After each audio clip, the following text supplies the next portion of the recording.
स्वागत है स्टूडेंट्स आपका हमारे चैनल पर। आज मैं आपके लिए लेकर आया हूँ कक्षा 5 हिंदी सुमन का स्टूडेंट्स नेक्स्ट अध्याय नंबर 3 गोरक्षक लोक देवता। इससे पहले स्टूडेंट्स अध्याय 2 तक हम ऑलरेडी कर चुके थे। डिटेल में प्रश्नोत्तर हमने सॉल्व किए। अगर आप नहीं देखे हैं तो नीचे आपको डिस्क्रिप्शन में लिंक मिल जाएगी और हमने स्टूडेंट्स आपके पर्यावरण, गणित, इंग्लिश सभी के चैप्टर्स डाल दिए हैं, वो भी आप देख सकते हैं। तो स्टूडेंट्स गोरक्षक लोक देवता देखिए। सुबह सुबह मेरी नींद खुली तो पिताजी की आवाज़ आई, मीरा उठो जल्दी करो, देखो बाड़े में गाय खड़ी है, उसे चारा दे दो। पिताजी की बात सुनकर मैं उठी और माँ के साथ अपनी गाय कजरी को चारा पानी देने चली गई। गौरी बछिया की रस्सी खोलकर हमने गाय का दूध दहना शुरू किया। दूध दुहाने के बाद हम घर लौट आए। आज घर पर खीर बनेगी। माँ ने खीर बनाने की तैयारी कर ली थी। चूल्हे पर गर्म दूध होने के रखा था। शक्कर, चावल, सूखे मेवे तैयार थे। मैंने खीर खाने के लिए बहुत उत्साहित थी। तभी पिताजी बोले, पहले तेजाजी के थान पर भोग लगा के आएंगे, फिर खीर खाएंगे। मैं पिताजी के साथ खीर लेकर थान जा ही रही थी। रास्ते में मैंने पूछा, हम पिताजी तेजाजी की थान पर खीर का भोग क्यों लगाते हैं? पिताजी ने समझाया, तेजाजी गायों के रक्षक लोक देवता के रूप में पूजे जाते हैं। उन्हें गायों की रक्षा के लिए अपना बलिदान दिया था। मेरी जिज्ञासा बढ़ी और मेरे पिताजी से आगे बताया। पिताजी तेजाजी का जन्म राजस्थान के नागौर जिले में खरनाल गांव में हुआ था। उनके पिता का नाम ताहड़ देव था तथा माता का नाम राम कुंवरी था। बचपन से ही तेजाजी में वीरता और साहस के गुण थे। उन्होंने अपना जीवन गायों की रक्षा के लिए समर्पित कर दिया। एक बार जब लुटेरे गांव में गायों को लेकर जा रहे थे, तभी तेजाजी ने उनका सामना किया और गायों को लुटेरों से बचाया। इसलिए उन्हें गोरक्षक देवता के रूप में माना जाता है। और भाद्रपद शुक्ल दशमी को तेजा दशमी के रूप में मनाया जाता है। थान पर पुजारी जी ने खीर का भोग लगाया और हमारा हालचाल पूछा। मैंने पूछा, काका हम लोक देवता को भोग क्यों लगाते हैं? वे बोले, हम लोक देवता के त्याग, बलिदान और समाज सेवा को याद करने के लिए उनकी पूजा करते हैं। जैसे तेजाजी ने गायों की रक्षा के लिए अपने जीवन को समर्पित किया, वैसे ही रामदेव जी, बाबू जी, बिग्गा जी, करणी माता ने पशु और पर्यावरण संरक्षण और मानव कल्याण के लिए अपना जीवन समर्पित कर दिया। पुजारी काका ने गोगा जी के बारे में बताया। गोगा जी को जहर पीर के नाम से भी जाना जाता है। एक बार जब आक्रमणकारी उनके गांव पहुंच गए, गांव से गायों को लूट कर ले जा रहे थे, तो गोगा जी ने गायों की रक्षा के लिए वीरता से युद्ध किया और उन्होंने कई आक्रमणकारियों को मार गिराया, लेकिन अंततः वीर गति को प्राप्त हो गए। इसी प्रकार गोगा जी भी गोरक्षक देवता के रूप में पूजे जाते हैं। मैं और पिताजी पुजारी काका को प्रणाम कर घर पर लौट गए। घर जाकर हमने स्वादिष्ट खीर का आनंद लिया। खीर खाकर मुझे भी ताजगी महसूस हुई। मैंने माँ को पुजारी काका की बातचीत के बारे में बताया। माँ ने कहा, जैसे तेजाजी और गोगा जी ने गायों की रक्षा के लिए की, वैसे ही बाबू जी ने भी गाय और ऊँटों की रक्षा के लिए अपना जीवन समर्पित कर दिया। जब उन्होंने विवाह के दौरान उनके पता चला कि गांव में गायों को लेकर जा रहे हैं, तो उन्होंने विवाह के फेरे अधूरे छोड़ दिए और गायों की रक्षा के लिए युद्ध करने निकल गए। उन्हें वीरता से लड़ते हुए अपने प्राण त्याग दिए। माँ ने सब सुनते हुए मैं जल्दी तैयार होकर विद्यालय के लिए निकल पड़ी। रास्ते में मुझे मेरी सहेली सीमा और राधा मिल गई। हम खीर के भोग और दिक्कता के बारे में बात करते हुए स्कूल पहुंच गए। विद्यालय में प्रार्थना सभा के दौरान गुरुजी ने आज का दिन का महत्व बताया। उन्होंने दूध और खीर पौष्टिकता के बारे में समझाया। गुरुजी बोले, दूध में प्रोटीन, कैल्शियम, फास्फोरस, विटामिन जैसे पोषक तत्व होते हैं। दूध से पनीर, दही, छाछ, मावा आदि बनते हैं। दूध से बनी मिठाइयाँ बहुत स्वादिष्ट होती हैं। टीना ने जिज्ञासापूर्वक पूछा, गुरुजी गांव में तो लोग अपने घरों में गाय और भैंस पालते हैं, लेकिन शहरों में दूध कहाँ से आता है? गुरुजी ने बताया, गांवों में आवश्यकता अनुसार पशु पाले जाते हैं, लेकिन शहरों में बड़े बड़े तबेले होते हैं जहाँ गाय और भैंस रखी जाती है। वहाँ से दूध ग्राहकों तक भेजा जाता है। गांवों में भी कोल्ड स्टोरेज के जरिए दूध शहरों में भेजा जाता है, मशीनों द्वारा उनकी पैकिंग होती है, फिर ग्राहकों तक पहुंचा जाता है। दूध एवं दूध से बने उत्पादों की व्यवसाय के लिए डेयरी उद्योग कहा जाता है। दीपक ने कहा, लेकिन गुरुजी, हमने रास्ते में गायों को सड़क पर घूमते देखा है, क्या उनका कोई घर नहीं है? गुरुजी ने बताया, लोग गाय पालते हैं और उन्हें देखभाल भी करते हैं, लेकिन कुछ लोग गाय पालते हैं, उनका दूध दुहाते हैं। जब वे दूध देना बंद कर देती है तो उन्हें घर के बाहर खुला छोड़ देते हैं, जिससे गाय सड़क पर भूखी घूमती हुई कचरा, प्लास्टिक आदि खा लेती हैं और बीमार पड़ जाती है। इस कारण गाय मर भी जाती है। आजकल पशुओं के लिए अस्पताल बनाए गए हैं जहां बीमार पशुओं का इलाज किया जाता है। गुरुजी ने हमें प्रेरित किया कि हमें अपने आसपास रहने वाले पशुओं के प्रति संवेदनशील होना चाहिए, क्योंकि ये हमारे जीवन के लिए बहुत महत्वपूर्ण स्थान भी है। गुरुजी की बातें सुनकर हम सभी बच्चे खुश हो गए। अब करेंगे स्टूडेंट्स हम हमारा अभ्यास कार्य।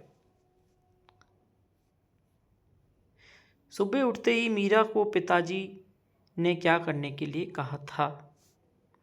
उससे पहले स्टूडेंट्स यहाँ पे इस अध्याय के बारे में कुछ महत्वपूर्ण जानकारी दी है स्टूडेंट्स, वे आप देख सकते हैं पॉज कर।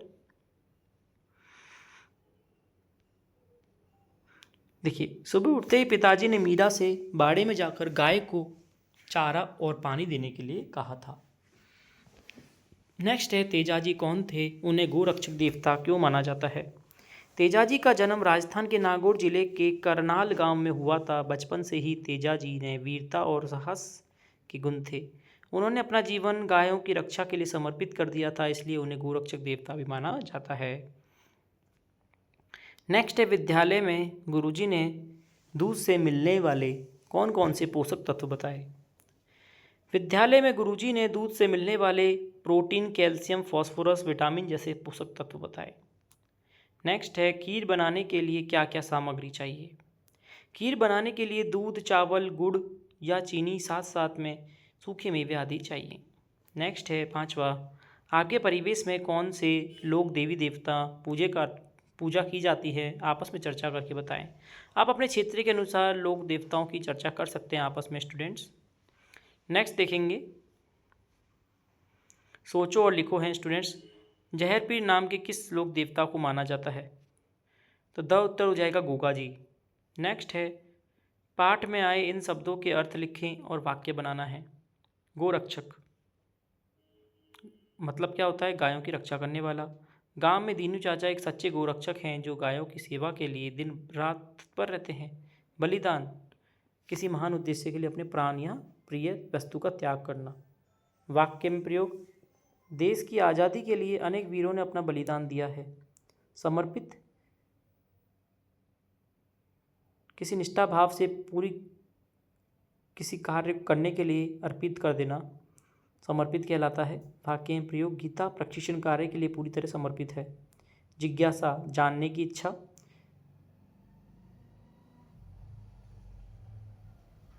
पौराणिक कथाओं के प्रति रोहन की जिज्ञासा से कुछ नया जानने के लिए प्रेरित करती है।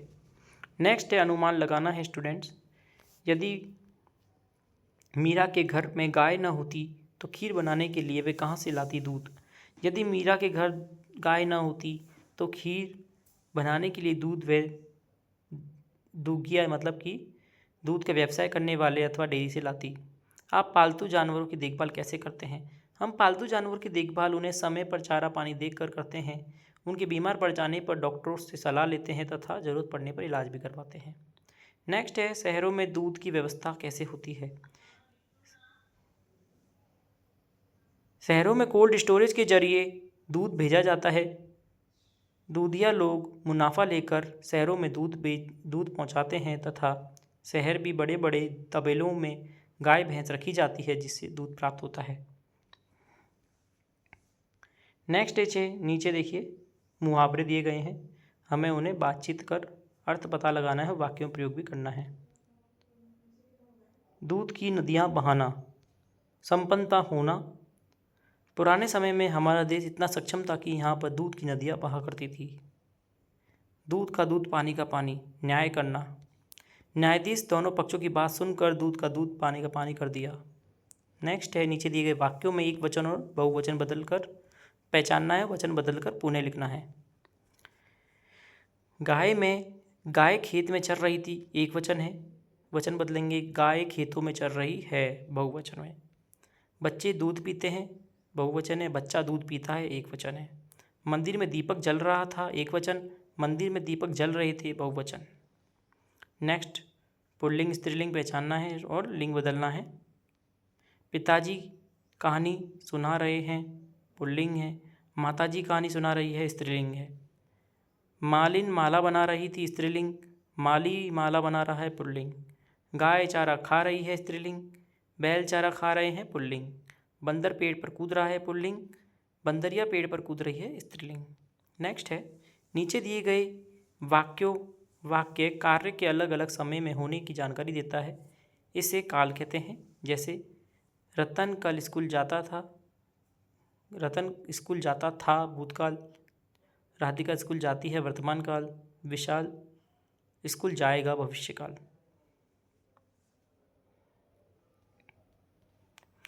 इसी तरह नीचे दिए गए वाक्यों में स्टूडेंट्स हमें काल को पहचान कर उनके सामने सही नाम बताना है। तो मीरा रोज सुबह जल्दी उठती है, वर्तमान काल। पिताजी खेत पर गए, भूतकाल। गुरुजी हमें दूध के पोषक तत्वों के बारे में बताएंगे, भविष्यकाल। नेक्स्ट स्टूडेंट्स रचनात्मक कार्य है। प्लास्टिक की थैलियों से जानवरों में होने वाली बीमारी वाली समस्या के बचाव के लिए एक पोस्टर बनाने के लिए विद्यालय में प्रदर्शित करने आपने निम्नलिखित पंक्तियों को शामिल कर सकते हैं। आपको पोस्टर बनाना है स्टूडेंट्स अपने स्कूल में, विद्यालय में, कि वहाँ पर जो आसपास में प्लास्टिक की थैलियाँ होती हैं उन्हें जानवर खा जाते, बीमार हो जाते हैं। तो स्टूडेंट्स आप शीर्षक प्लास्टिक को ना कहना, ना कहो, जीवन को हाँ कहो, या प्लास्टिक मुक्त पर्यावरण स्वस्थ जीवन का आधार, इस प्रकार से आप शीर्षक लगा सकते हैं। मुख्य बिंदु क्या लिखेंगे? प्लास्टिक की थैलियाँ जानवरों के लिए घातक हैं, उन्हें बीमार हो जाते हैं, मर भी जाते हैं। प्लास्टिक पर्यावरण को प्रदूषित कर सकती है, जल निकासी के अवरुद्ध करता है। समाधान, प्लास्टिक की थैलियों का उपयोग बंद करें, कपड़ा या जूट की थैलियों का उपयोग करें। कचरा सही जगह पर डालें, खुले में ना फेंकें। प्लास्टिक के बजाय पुनर्चक्रण योग्य बायोडिग्रेडेबल उत्पादों का चुनाव करें। चित्र, हर एक बीमार जानवर जैसे गाय कुत्ते का चित्र जिसके पास प्लास्टिक की थैली पड़ी है, इस तरह से बना सकते हैं। प्लास्टिक मुक्त हरे भरे वातावरण का चित्र, पर्यावरण का चित्र बना सकते हैं। पुनः प्रोजे थैलों का उपयोग करते हुए लोगों का चित्र बना सकते हैं। अपील नारा दे सकते हैं नीचे नीचे, हमारा भविष्य हमारी जिम्मेदारी, या प्लास्टिक हटाओ पर्यावरण बचाओ। फिर हम नोटिस बोर्ड पर प्रदर्शित कर सकते हैं। जिस प्रकार से मैंने बनाया है स्टूडेंट्स, इस प्रकार से आप भी बना सकते हैं। बैन प्लास्टिक, इस प्रकार से आप और अच्छा भी बना सकते हैं, ये भी काफ़ी अच्छा है। नेक्स्ट है संवाद लेखन। संवाद लेखन लोक देवी देवताओं के योगदान पर मीरा और उसकी सहेली की बातचीत हमने बनाया है। नमस्ते, मीरा कह रही नमस्ते सहेली, आज विद्यालयों में लोक देवी देवताओं के योगदान पर चर्चा होने वाली है। कितनी दिलचस्प थी चर्चा जो थी, वह कितनी दिलचस्प थी, है ना सहेली? हाँ मीरा, मुझे भी बहुत कुछ नया जानने को मिला, खासकर यह कि कैसे ये लोक देवी देवता हमारे समाज और संस्कृति में कितनी गहराइयों से जुड़े हुए हैं। मीरा, बिल्कुल, मुझे लगा कि कहानियाँ सिर्फ धार्मिक नहीं हैं बल्कि नैतिक मूल्यों और सामाजिक एकता का भी संदेश देती हैं। जैसे गांव में लोग किसी विशेष देवी देवताओं को मानकर एक साथ आते हैं और त्यौहार मनाते हैं। सहेली, तुमने सही कहा, और मुझे ये समझ आया कि सिर्फ पूजनीय नहीं है बल्कि हमारे लोक कला, संगीत और कहानियों का भी अभिन्न अंग है। मीरा, हाँ, लोक गीतों और लोक नृत्यों में भी इनका जिक्र मिलता है। यह दिखाता है कि हमारे जीवन में हर पहलू में समाये हुए हैं। सहेली, यह चर्चा बहुत महत्वपूर्ण थी, हमें अपनी समृद्ध संस्कृति विरासत के बारे में सोचने पर मजबूर किया। हाँ, और यह भी कि हम परंपराओं को कैसे जीवित रखना चाहिए। सहेली, बिल्कुल, अगली बार ऐसा ही कोई चर्चा हो तो ज़रूर भाग लेंगे। स्टूडेंट, नीचे दी गई पहेलियों में से हमें छांट कर लिखना है दूध से बनी चीज़ और दूध से बनी चीज़ों के अलावा अन्य शब्द। तो छाछ, दही, पनीर, रबड़ी, मावा, दूध, खोया स्टूडेंट्स इसमें मिलेगा। और बिना दूध वाली चीज़ें छाता, तारा, छलनी, हीरा, बड़ी, छल, नीर और ताप। फिर स्टूडेंट्स स्थानीय परिवेश में प्रचलित लोक देवताओं पर आधारित लोक गीतों का संकलन करें। एक स्टूडेंट्स ये हम गीत लेकर आए हैं, इस प्रकार से आप भी अपने अनुसार कोई भी गीत लिख सकते हैं। तो स्टूडेंट्स ये था हमारा पूरा चैप्टर क्लास 5th का हिंदी का अध्याय 3 गोरक्षक लोक देवता।